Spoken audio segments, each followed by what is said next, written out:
মিরপুরের রাজপথ রক্তে রঞ্জিত হল কেন? শুধুই কি রাজনীতি, নাকি এর পেছনে রয়েছে কোটি টাকার লেনদেন আর মাদকের ভয়ঙ্কর সিন্ডিকেট? পল্লবীর যুবদল নেতা গুলাম কিবরিয়া, যাকে পৃথিবী থেকে সরিয়ে দিতে রীতিমতো বড় অঙ্কের টাকার ডিল হয়েছে।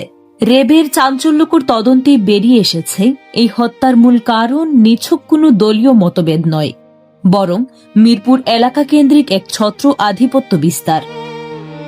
চাঁদাবাজি, মাদক ব্যবসা আর এলাকার নিয়ন্ত্রণ নিয়ে বিরোধের জেরেই তাকে টার্গেট করা হয়। কিবরিয়া এসব অপকর্মের বিরুদ্ধে অবস্থান নিয়েছিলেন এবং রাজনৈতিকভাবে সক্রিয় ছিলেন, যা মেনে নিতে পারেনি প্রতিপক্ষ। তাই পথের কাঁটা সরাতে শীর্ষ সন্ত্রাসীদের ব্যবহার করে এই সুপরিকল্পিত হত্যাকাণ্ড ঘটানো হয়। র্যাব ইতিমধ্যেই এই ভয়ানক ব্লুপ্রিন্টের মূল দুই হুতাকে গ্রেপ্তার করেছে, আর বেরিয়ে আসছে ক্ষমতার আড়ালে থাকা অন্ধকার জগতের সব চাঞ্চল্যকর খবর। এই ধরনের গুরুত্বপূর্ণ আপডেট পেতে আমাদের সঙ্গে থাকুন। বিজিএন টিভি 24, সংবাদ যেখানে, বিশ্বস্ততা সেখানে।